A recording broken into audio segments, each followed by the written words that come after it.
And away we go, episode 1129 of the Al Galdi podcast. It is Friday, August 8th, 2025. It is the day of the Commanders' 2025 preseason opener. Commanders at the New England Patriots, Friday night at 7:30. We are not expecting starters/key players for the Commanders to play much, if at all, but that doesn't mean that there isn't intrigue with this game. We are expecting the quarterback playing for the Commanders to be the two guys battling for the QB3 spot, Sam Hartman and Josh Johnson. Who will outplay who and ultimately win that QB3 job? How will the star of 2025 Commanders training camp, 7th-round rookie running back Ja'Cory Krosky-Merritt, the man known as Bill, do? How will another standout in camp, receiver Ja'Corey Brooks, an undrafted rookie out of the University of Louisville, do? How will another standout in camp, safety Tyler Owens, do? As we all know, the result of the game means nothing, but the individual performances can mean something. Hello and welcome to this Friday installment of the Al Galdi podcast. The Commanders on Thursday did not hold a full practice, this off their joint training camp practice at the Patriots on Wednesday.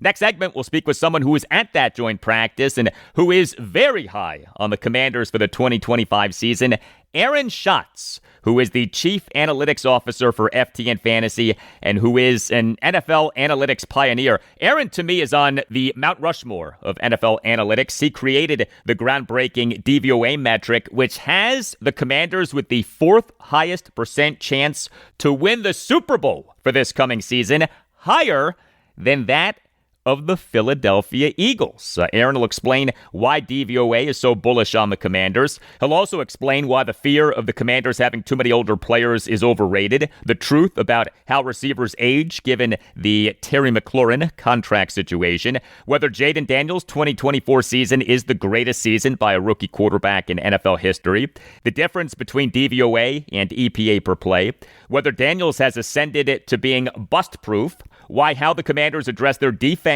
in the 2025 offseason was smart, and a lot more. Aaron Schatz. We are doing shots. Next segment. And also on the show, I'll talk Nationals. Their nightmare of a season continues. A 6-0 loss to the Athletics at Nationals Park on Thursday afternoon to lose 2 out of 3 games in the series and to conclude a hideous 1-5 homestand during which the Nats got outscored 61-23. Before we get to some feedback, some Wizards news on Thursday. They on Thursday evening announced the re-signing of Anthony Gill. The Wizards on June 29th announced having requested waivers on Gill, but as I said at the time, there was the possibility of them re-signing him, and sure enough, they have. Gill is entering his age 33 season. He had been the player with the longest tenure on the Wizards. They on December 1st, 2020, announced having signed him as an unrestricted free agent. He had played the 3 previous seasons in Russia.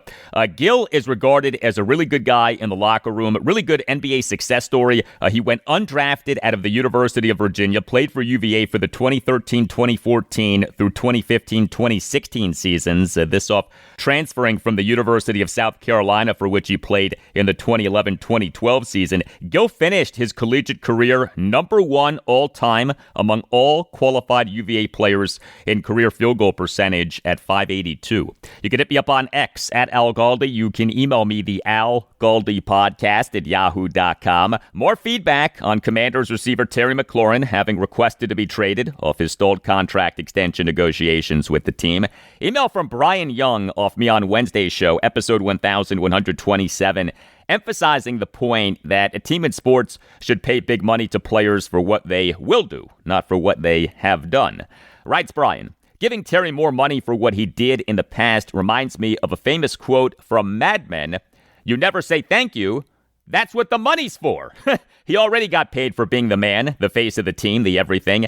The next batch of money is for what he will do, not what he did or was. Meet halfway and get over it. Thank you for the email, Brian.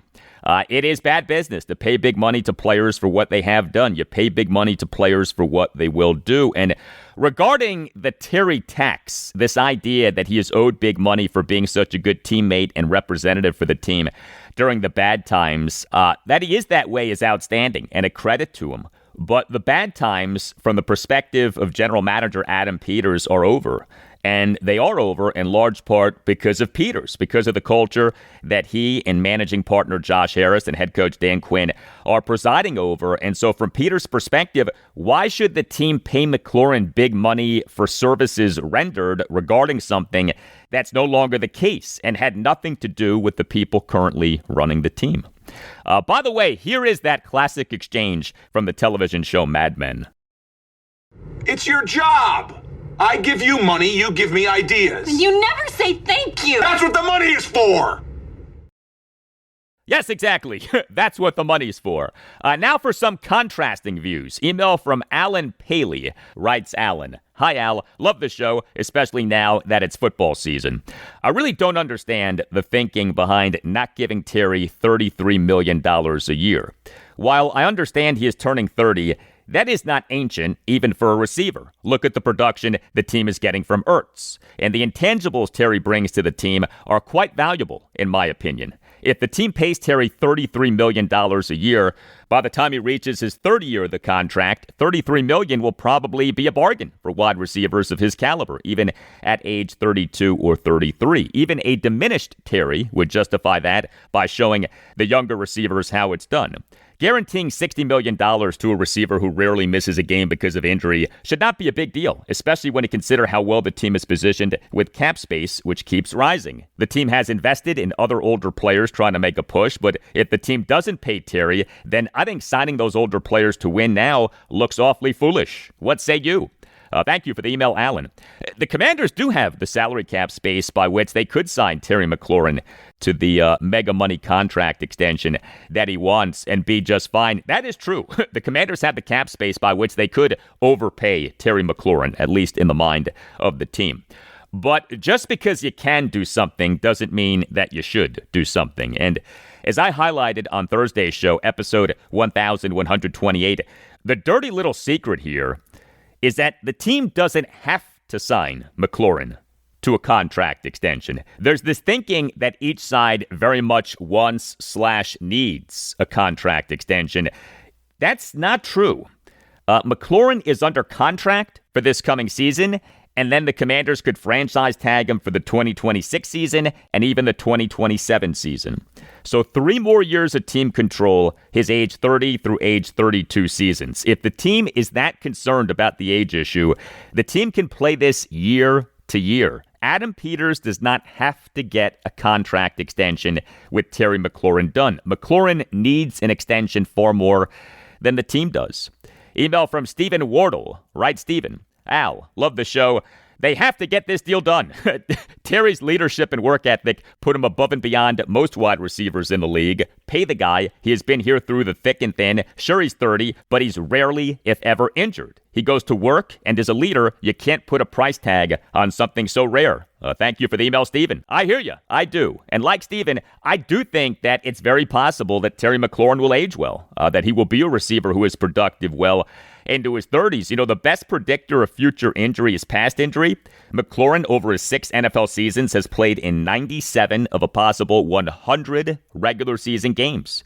He, over the last 4 seasons, has played in all 68 of Washington's regular season games. But the Commanders are paying McLaurin and want to pay McLaurin more. They just don't want to pay him what he's asking for.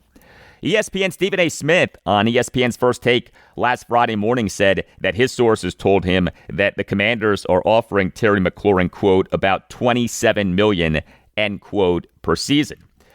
They're not asking him to work for the minimum wage, okay? They're just not offering him the monster money that he wants. Now, the latest from national NFL insiders is that the hang-up in the negotiations is more guaranteed money than anything. And that makes sense because, as we have discussed, guaranteed money matters more than average annual value, AAV, when it comes to NFL contracts. Here was NFL insider Albert Breer of the MMQB on The Rich Eisen Show this past Tuesday.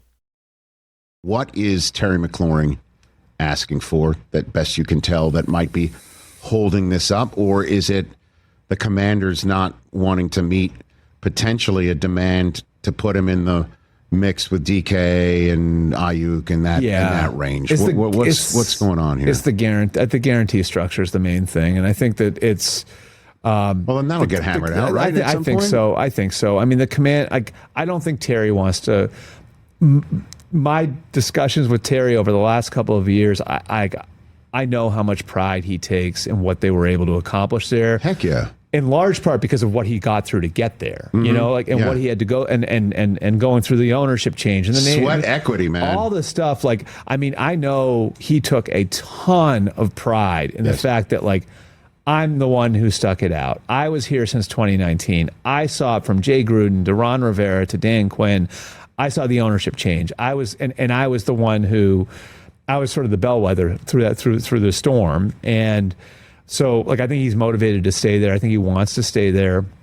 I think the Commanders, if you ask Dan Quinn will tell you, hell yeah, that's the guy I want my team. Of course. They've also become more data driven under new ownership, which I think is part of the equation here, where it's this is this age of receiver. This is what happens with this type of receiver. Can we? And there's that sort of stuff that I think seeps in. I have to tell you, I love the groaning from Rich Eisen there toward the end of that cut. I mean, how dare the Commanders be more data-driven? Perish the thought. How dare the Commanders use modern thinking in their team building? What terrible people the Commanders are. I mean, give me a break. This is how business is done in the current NFL. This is not a personal thing with Terry McLaurin at all. This is just a difference in value of the player. That's it. And for more on that difference, this was ESPN NFL insider Jeremy Fowler on ESPN's Get Up on Thursday morning. Terry's contract situation remains scary. They have been far apart. I'll put it this way. He has wanted metrics of the DK Metcalf contract, which is $32 million. I'm told the Washington Commanders have only been slightly above where he was before, which is $23 million. So take that gap. That's $7 or $8 million that they have to bridge. And Washington, I'm told, has gotten some calls about McLaurin. There's some interest league-wide. They have no interest in trading him still. So this is a classic standoff, which we're about to see. Wow, a $7 million or $8 million gap in terms of the AAVs being exchanged in these Terry McLaurin contract extension negotiations. That is what you call a gap. I am a big Terry McLaurin fan. I want him to spend his entire NFL career with Washington, but I completely get where the team is coming from in these negotiations, especially if he is asking for elite level money. And as I've been saying, the team overwhelmingly has the leverage in this situation. Email from Mohammed A. Mansour, MD, on the Nets. Writes Mohammed, "Hi Al, I have continued to listen to you for over 1,000 episodes, along with the always amazing Nats Chat podcast. I wanted to reach out regarding the MLB trade deadline, and I saw that I had emailed you about a similar topic with similar undertones 4 years ago when you only had 100 episodes under your belt. As they say, the more things change. I feel like when the Nats made the transition from putrid bottom dwellers to perennial winners was on the back of a great rotation and good defense. Granted, we cannot expect the team to recreate the drafting luck we had with Harper/Strauss, but the rotation after the Gio trade gave you confidence that we had a shot to win this game based on our pitching alone. Those days seem long gone now. To my question, and what I would love to get your views on, what does the Nationals rotation look like in the best case scenario in the next 1 to 2 seasons going forward? If we don't trade Mackenzie Gore in the offseason, then is our best end of season rotation looking like Gore, Gray, Cavalli, Irvin, and Lord? That seems like a lot of uncertainty, and the ceiling of the rotation doesn't inspire confidence like the good old days, Strauss, J-Zim, Scherzer. With Sakura's injury, we are bereft of talent at the minor league level too, and don't have that next big pitching prospect to look forward to for a few years. With this in mind, does it make more sense to get a haul for Gore so the timelines for our pitchers line up, especially when you don't see the current ownership offering him a market value contract or bolstering the rotation with a Doug Fister-level acquisition? At the same time, I don't want us to turn into the Marlins, where our sole purpose is to groom stars who we then trade away while never threatening for a pennant. How would you turn the rotation around? Would love to get your thoughts. Thank you for the email Muhammad.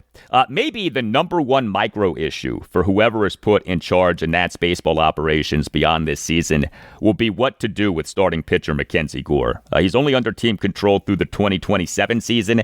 So after this season, the Nats have him under contract for the 2026 and 2027 seasons.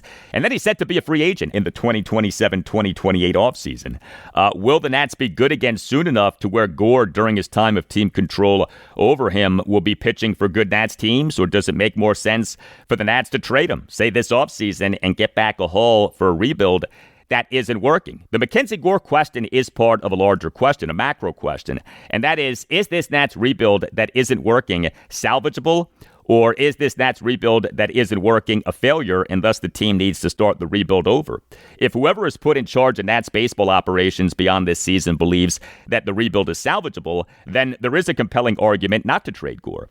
But if whoever is put in charge of Nats baseball operations beyond this season believes that the rebuild is a failure, and thus the team needs to start the rebuild over, then the Nats absolutely should trade Gore. Now, I would like to see how certain players do the rest of this season before determining whether the rebuild is salvageable or is a failure. Outfielder Dylan Cruz, who hopefully will be back soon from his left oblique strain. Outfielders Robert Hassel III and Dalen Lyle. Third baseman Brady House. Second baseman Luis Garcia Jr. Starting pitchers Cade Cavalli, Brad Lord, Jake Irvin, and Mitchell Parker. All of those guys matter here. How those guys do the rest of this season and where we are with these guys at the end of this season will inform us on whether the rebuild is salvageable or is a failure. The Nats have three foundational pieces in outfielder James Wood, shortstop C.J. Abrams, and starting pitcher Mackenzie Gore, even though Wood and Gore have been struggling quite a bit lately. But the concern is that the Nats have little else beyond Wood, Abrams, and Gore.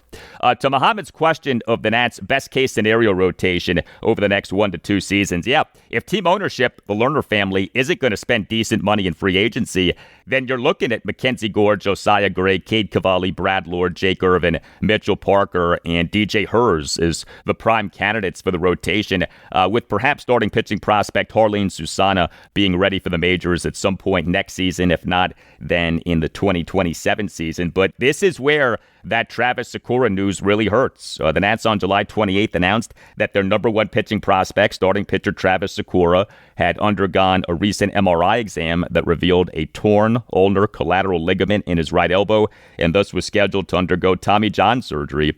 He is likely to miss most, if not all, of the 2026 season. The hope was that he would be major league ready at some point in the 2026 season. We're now looking at least the 2027 season and maybe beyond.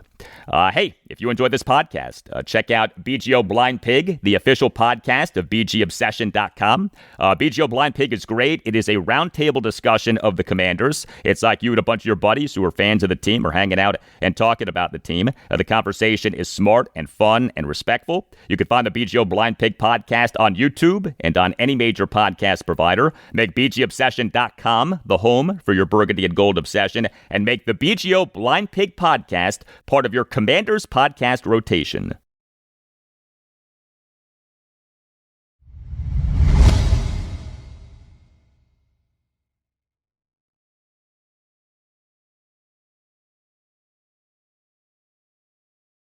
Hey, a few things that you can do to support the podcast, and these are things that cost nothing and take very little time. First of all, you on Apple Podcasts and on Spotify can both rate the podcast and write reviews. The highest rating is a 5-star rating. It is greatly appreciated if you give the podcast a 5-star rating, and it is also greatly appreciated if you write just like a 1 or 2 sentence review saying that you like the podcast. Also, following the podcast is a big help. If you have an iPhone, following the podcast is as simple as clicking on the word follow next to a plus sign near the top right of your screen. Thank you for doing these things. They help to make the podcast a success, and thank you for listening to the podcast. The first of 3 games for the Commanders in the NFL's 2025 preseason is on Friday night. Commanders at the New England Patriots Friday night at 7:30. And this Sunday will mark 4 weeks until the Commanders' 2025 regular season opener. Commanders versus the New York Giants at Northwest Stadium on Sunday afternoon, September 7th at 1. My friends, the season is coming, and so I'm very pleased to welcome back to the Al Galdi podcast Aaron Schatz He is the Chief Analytics Officer for FTN Fantasy, and he is an NFL analytics pioneer. He founded Football Outsiders in 2003. He created the groundbreaking metric DVOA, which stands for Defense Adjusted Value Over Average, and is the state-of-the-art metric for offensive, defensive, and special teams efficiency in the NFL. And he is the editor of Aaron Schatz's FTN Football Almanac 2025, an outstanding book of advanced statistical analysis and commentary for the NFL's 2025 season. The most accurate NFL team projections, 300-plus fantasy football player projections. You can get the book by going to ftnfantasy.com. You could follow Aaron on X at @SchatzNFL, and Schatz is spelled Schatz. Hey, Aaron, how are you? Hey, I'm doing well, man. I made it through the offseason. We made it through the book season, and now we're actually going to have some preseason games and some real football. We are, and you were at the Commanders joint practice at the Patriots on Wednesday. What'd you think about what you saw? Yeah, it was good. It's always good to go to a practice or two a year. I picked a nice temperate day, so that was nice. There were fights. That was the weirdest thing. Like, you expect fights like when it's really hot, but it's something these guys got in their faces. Vrabel got in on one of the fights, which was really weird. I think both offenses looked good. Offenses looked a little bit ahead of the defenses. I'll tell you what a lot of the Patriots reporters were talking about, and you can think this might be bad for the Commanders, I don't know, or good for the Patriots, which was last year when they had joint practices with the Eagles blew them off the field. Like, it was obvious the Patriots were in real trouble and the Eagles were really good. And this year, the Commanders and the Patriots looked very much on even, levels, as far as how good the teams looked. The other thing, Commanders-wise, was just looking at the wide receivers. Deebo, I kept waiting for Deebo Samuel to have a play where you were like, oh my God, Deebo Samuel's on this team now. And it never really happened. But that's not necessarily a reason for pessimism, because you don't know what coaches are practicing going into these joint practices. There were lots of boundary passes, lots of screens from both teams. Like, that just seemed to be what the coaches wanted to practice this time. And so maybe just they didn't feel like practicing passes to Deebo, so Deebo didn't do much, right? It doesn't mean there's anything wrong with him. The Commanders joint practice at the Patriots on Wednesday took place on fields right behind the Patriots' Gillette Stadium in Foxborough, Massachusetts. The practice seemed to draw a big crowd. Were there, in fact, a lot of fans in attendance? Yeah, but most Patriots practices get crowds that big. Honestly, the Patriots draw a lot of people for practice. Every time I've gone, there have been a lot of people there, but I think there were extra people there because it was a joint practice. It was a great opportunity not only to see two teams for one day, but to sort of see where the Patriots stood against a team that made the NFC Championship game last year. All right, so your DVOA projections have the Commanders with the fourth highest percent chance to win the Super Bowl for this coming season, 8.9%, higher than the reigning, defending Super Bowl champion and NFC East rival, Philadelphia Eagles, 4.4%. Why is DVOA so high on the Commanders? Yeah, I was surprised when it came out this way. You would expect to see regression. What we call the plexiglass principle, which is teams that dramatically improve from one year to the next tend to take a step back in year three. But the system on offense liked adding Tunsil and Samuel and feels that Jayden Daniels, all indications are that he's going to continue to play really well. I don't think he'll take a step forward because there's not much of a step forward to take. He was already so good last year. And you do have to accept that they're going to regress on fourth downs. There's no way they're going to convert as many fourth downs as they did last year. But it thinks it's still going to be one of the best offenses in the league. And the defense it had as average, which is a little bit of a step up. I think Washington fans think their defense is terrible. They were 23rd last year by DVOA, which is not terrible, right? 20th against the pass. That's below average, but it's not awful. And we have them projected 17th. So not much difference. The big issue also is the Eagles' defense likely coming back to the pack a bit because it was so good last year, and the difference in schedule between the two teams. If you look at the three games that are different between the two teams, the Eagles play the Bills, the Rams, and the Bucks. And the Commanders played the Dolphins, who might be collapsing, the Seahawks, and the Falcons. That is a really big difference.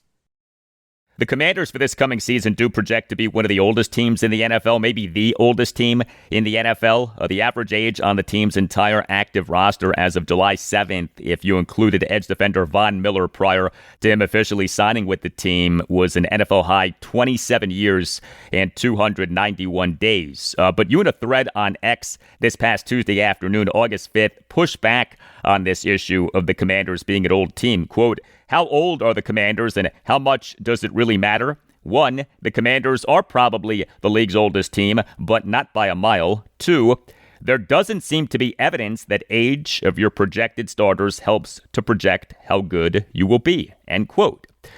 Expound on that, if you would. What did your research reveal? Yes. Are they an old team? Yes. Does that mean they're going to be bad or worse than they were last year? There's no indication of that. If you look at defenses, and that's where the age really, I think, shows. You took the average age of the top 12 players. That's the starters in both base and nickel. It was like 28.8 or something. That's the highest of any team this year. But if you look at defenses that were above 28.8 for the last 15 or 16 years, the average defense like that was average. In other words, there's no indication that older defenses are on the whole better or worse than average. And offensively, they're fourth in age of the starters. And offensively, older offenses are actually a little bit better than average, but that's probably because of veteran quarterbacks, which is obviously not an issue here. While we're talking age, that does appear to be a big-time item in this ongoing saga between the Commanders and receiver Terry McLaurin, him having requested to be traded off the stalled contract extension negotiations. The 2025 season will be his age 30 season. A contract extension would start with his age 31 season. What is the truth about the receiver aging curve in the NFL?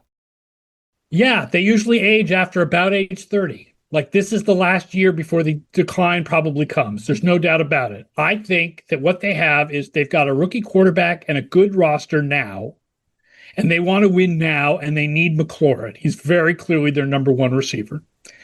And what they have to do is sign the extension and deal with the fact that it's going to be overpaid in 2 and 3 years. Like, there's no question about it. In 2 or 3 years, McLaurin's going to be overpaid. But you have to do it if you want to win this year.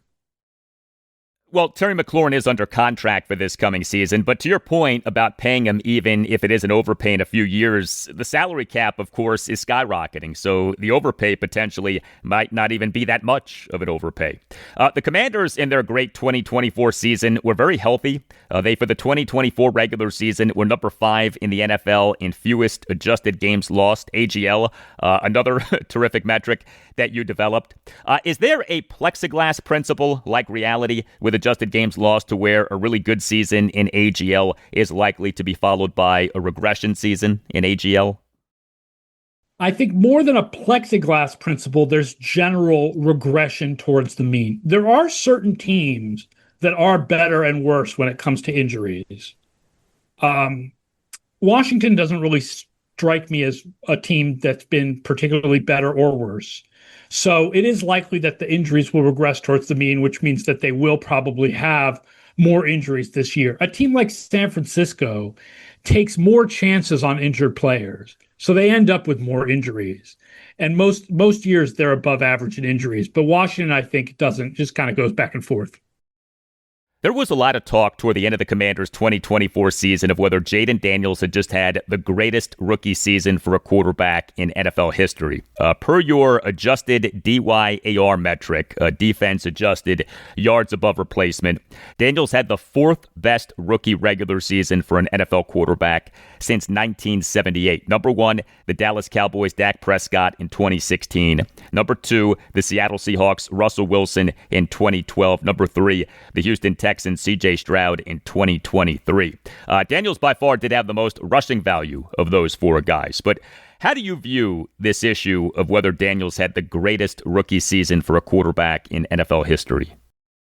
Yeah, I don't think he had the greatest, but it was really great. I think part of it is, so if you look at EPA metrics, expected points added metrics, they probably have it as the best because they're going to give so much value to all those fourth downs. And because my metrics are supposed to be a bit more predictive, they don't give as much value to the fourth downs as EPA metrics do. So if you want to think of it more as like how much he was worth that isn't necessarily sustainable, he may have had the best rookie season because of the fourth downs, because the fourth downs was so good. Also, of course, if you do per play rather than total value, Dan Marino had the best rookie season in 1983, but he only started for half the season.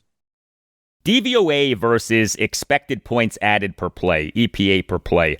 A primary difference is that DVOA is adjusted for opposing defenses, or in the case of DVOA for defense, is adjusted for opposing offenses. But how would you contrast the two state-of-the-art metrics for NFL efficiency, DVOA and EPA per play?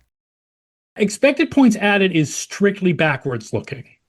It's just how many expected points were added by this team in these situations last year or whatever. And DVOA tries more to be forward-looking, like turnovers have less value because we know that they're less consistent than yards and first downs. And fourth downs have less value because we know that that's a very small sample size of huge importance. The difference in expected points between making a fourth down and not making a fourth down is huge.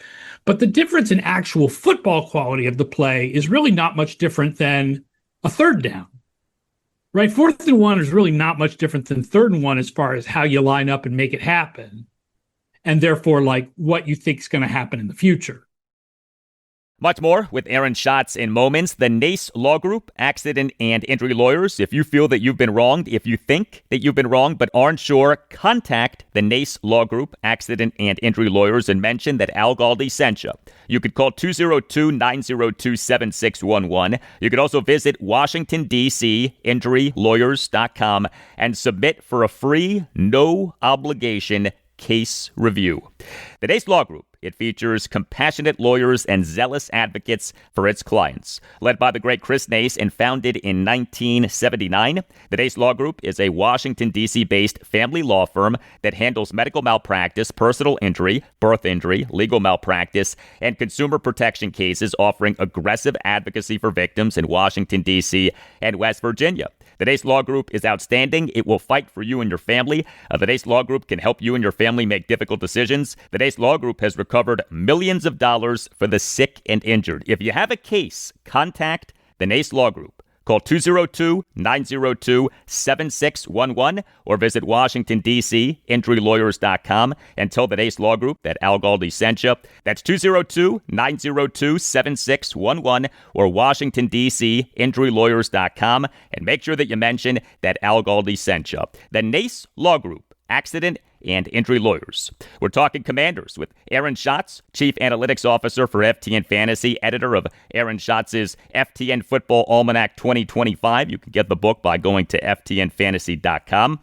We last spoke in April 2024, this in the lead up to the 2024 NFL Draft, in which the Commanders, with the number 2 overall pick, took Jayden Daniels. I had you on back then because your Q-base model said that the Commanders at 2 should take Jayden Daniels, assuming correctly that the Chicago Bears would take quarterback Caleb Williams with the number 1 overall pick. Q-base, that stands for quarterback adjusted stats and experience. Q-base appears to have been quite right about Jayden Daniels. Well, except that it had Caleb above Daniels, and in retrospect, Daniels should have been number 1. But it's not as bad as how high we had Zach Wilson, because the COVID year was weird, and you shouldn't trust anything that happened in 2020 at all. But yeah, I mean, we liked Daniels, but I don't think we expected what we actually, I mean, he was so good. There were worries that it was like a one-year wonder thing in college. Clearly, it was not a one-year wonder thing in college. Historically speaking, when a quarterback is as good as Jayden Daniels was in his rookie season, is he essentially bust-proof? In other words, did Daniels in his rookie season reach a level of good so high that we can feel confident that he's really good and the Commanders are set at quarterback for years to come? There's inconsistency possibilities, right? Like Dak Prescott has had good years and bad years.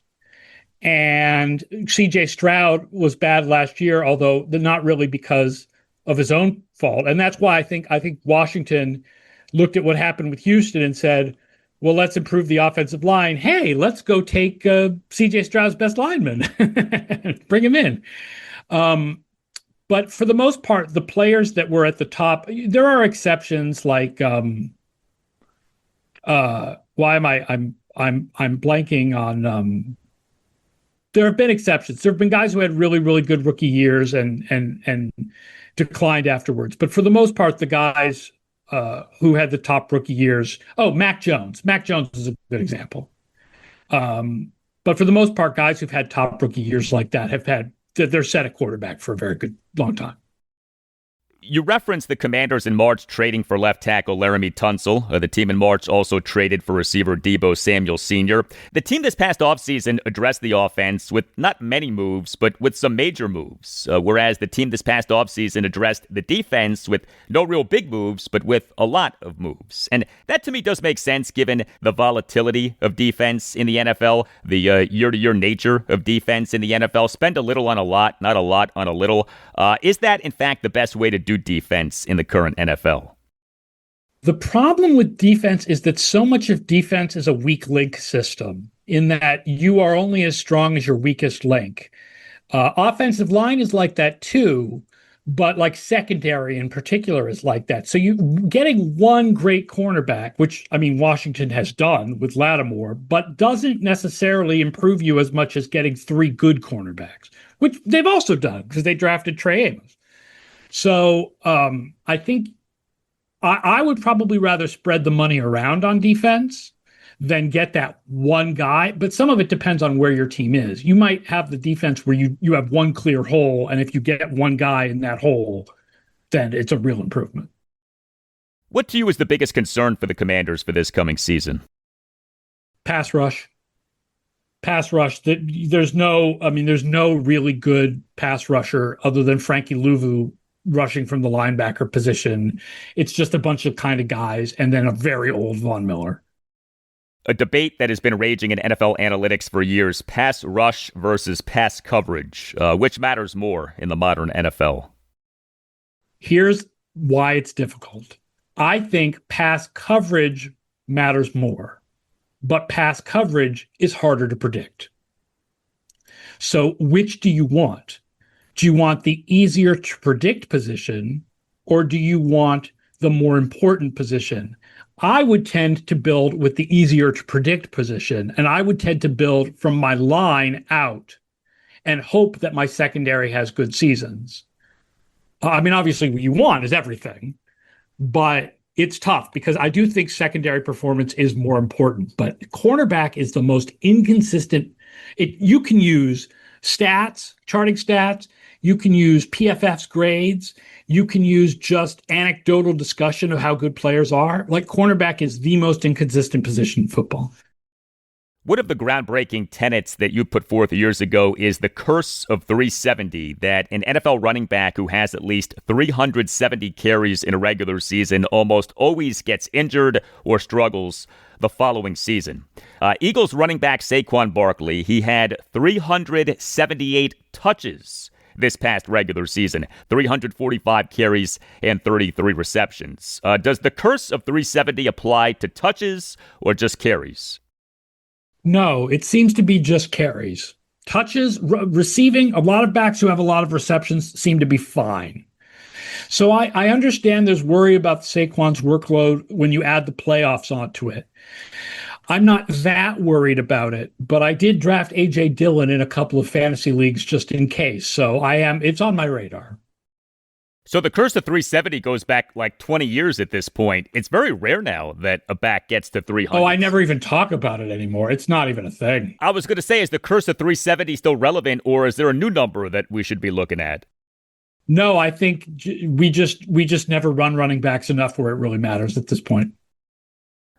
That's amazing. The league smartened up to the curse of 370. A little bit.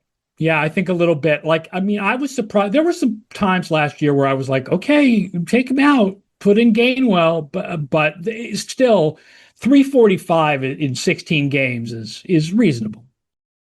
You have been able to do retroactive DVOA all the way back to the 1978 season. How much further back do you think that you'll be able to go? We've got most of 1977. We're missing about 20 games in 1976.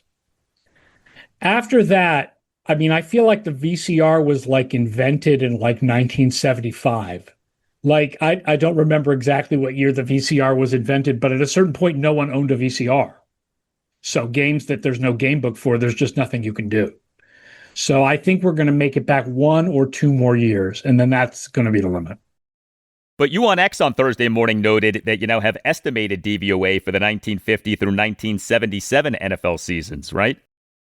Estimated DVOA that we did for 1950 to 1977, which allows us to rank teams from those years. It's not perfect, but allows us to put like the 1962 Packers next to the 2007 Patriots and the 91 Redskins. So how do you do estimated DVOA? It's based on like rates of certain stats and how they like help predict DVOA from 1978 on. And then we retroactively do it for 50 to 77. And then we do opponent adjustments. Aaron Schatz, Chief Analytics Officer for FTN Fantasy, editor of Aaron Schatz's FTN Football Almanac 2025. You can get the book by going to ftnfantasy.com. Aaron, good to talk to you. Absolutely. And if you want a physical copy, it's also on Amazon. Just search for FTN Football Almanac 2025. All right. Aaron, thanks. Have a nice weekend. Hey, you too.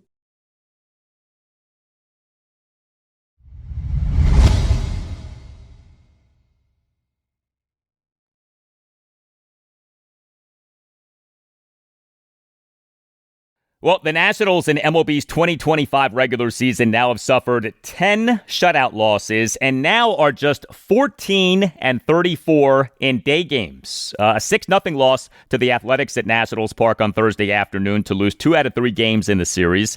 The Nats now are 45-69, second worst record in the National League. Their run differential now is minus 148, second worst run differential in the NL. And yeah, 10 of the 69 losses have been shutout losses. And yeah, the Nats now are just 14-34 in day games versus 31-35 in night games. The Nats in day games are 20 games below 500 versus in night games being 4 games below 500. This team so often is so flat in day games.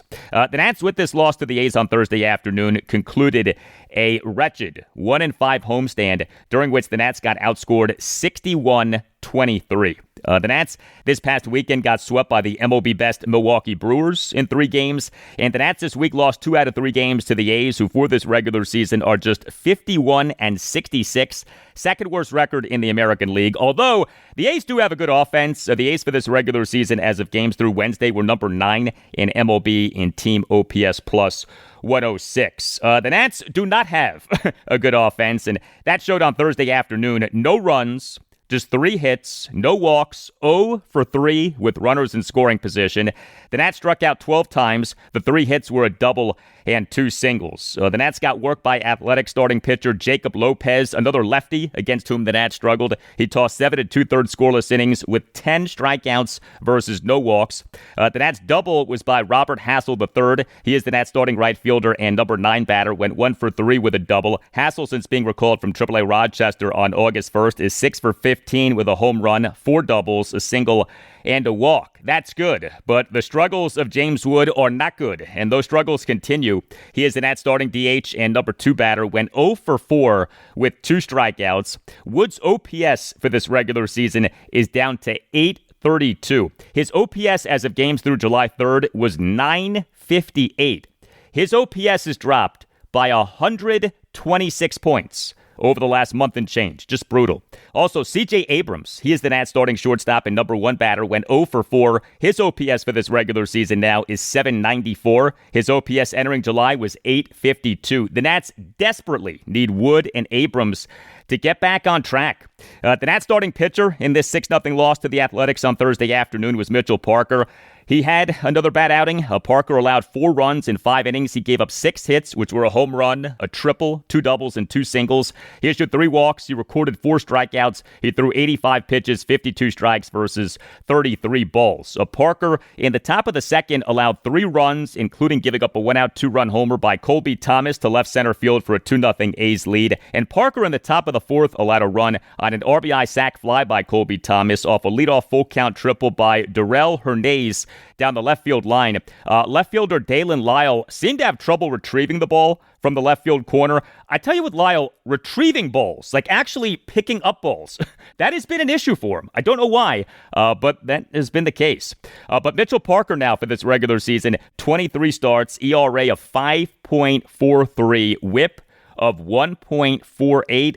That is the worst whip among all qualified pitchers in the majors. I tell you, it's just one happy thought after another with this Nats team right now. And the Nats bullpen in this 6-0 loss to the Athletics on Thursday afternoon. 4 Nats relievers combined to allow 2 runs in 4 innings. Jackson Rutledge was good for a second consecutive appearance. He tossed 1 1/3 scoreless innings with 2 swinging strikeouts. But P.J. Poulin allowed 1 run in 2/3 of an inning. He, in the top of the 8th, gave up a leadoff homer by Tyler Soderstrom to right field for a 5-0 A's lead. Clayton Beeter, in the top of the 8th, faced 3 batters and got 3 outs despite giving up a single, and Orlando Revolta allowed 1 run in 1 inning. He, in the top of the 9th, allowed a run on a double, a single, and an RBI fielder's choice grounder.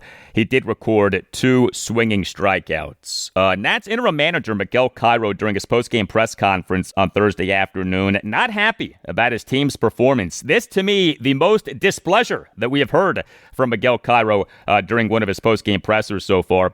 Take a listen to what he had to say, and then you'll hear some follow-up exchanges. I'm going to tell you, we need to do a better job, against lefties, He just mix it up good, keep it down, throw changes. Yes, we need to get better at bats, and we got to play better at day games. I don't think our record in day games is really bad. So we gotta fix it. We gotta do something different. So, what's the key to having more success against lefties? What do you think it starts with? I'm gonna tell you, we gotta have a plan and how they're gonna pitch us. Simple as that. Get good at bats and hit your pitch. We were kind of swinging everything that he threw, and he was getting ahead, and but we gotta do a better job against lefties. That lefty cannot throw 8 innings or 7 innings in there. No chance. Is there something about that look that's difficult to simulate before games, or is it just specifically the plans that you're not? As a player, you gotta have a plan how you're gonna attack the pitcher. Pitchers always have it. They always get a plan how they're gonna attack you. So that's what you call. You compete against him, and you make an adjustment through the game, and how he's pitching, and we got to do a better job. Simple as that. All right, and there was even more to the Miguel Cairo post-game press conference on Thursday afternoon. We later in the presser had this back and forth between Liam Griffin of the Washington Times and Cairo. There's been a lot of turnover in the clubhouse over the past couple weeks with guys getting caught up, guys leaving in trades. Has the atmosphere in the clubhouse changed at all? I'm going to tell you, it's an adjustment that we've been doing since, when they let go Davey too, we had to make an adjustment. After we start playing good. After the deadline, the trade deadline, they get rid of some of the pitchers. We had to make an adjustment, but it's no excuse. We gotta go out there and play the game the right way. We gotta go out there and do our job. That's kind of feeling sorry for yourself. Like I said before, is you gotta go out there and perform. Still, I believe 7 weeks left in the season, and we gotta go out there and play the game the right way and get good at bats and pitch good.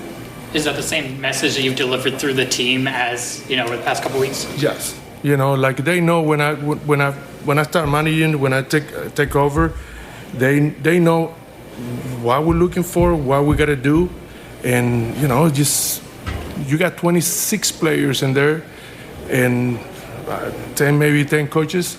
We got to do our job, and we got to get better. Simple as that.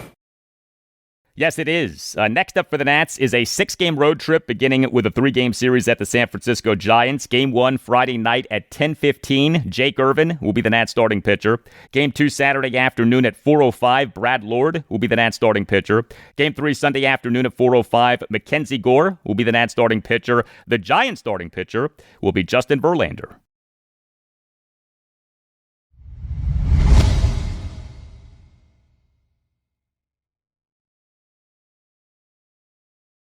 And that'll do it for you and me for now. Keep the feedback coming. You can hit me up on X at Al Galdi. You can email me the Al Galdi podcast at yahoo.com. Monday show, episode 1130. We'll have a lot for you on the Commanders off their 2025 preseason opener, which is at the New England Patriots on Friday night at 7:30. Also on Monday's show, I'll talk Nationals and Orioles. The Nats this weekend have a 3-game series at the San Francisco Giants. The O's this weekend have a 3-game series against the Athletics at Oriole Park at Camden Yards. Have a great weekend, and I'll talk to you on Monday. It's your job. I give you money, you give me ideas. You never say thank you. That's what the money is for.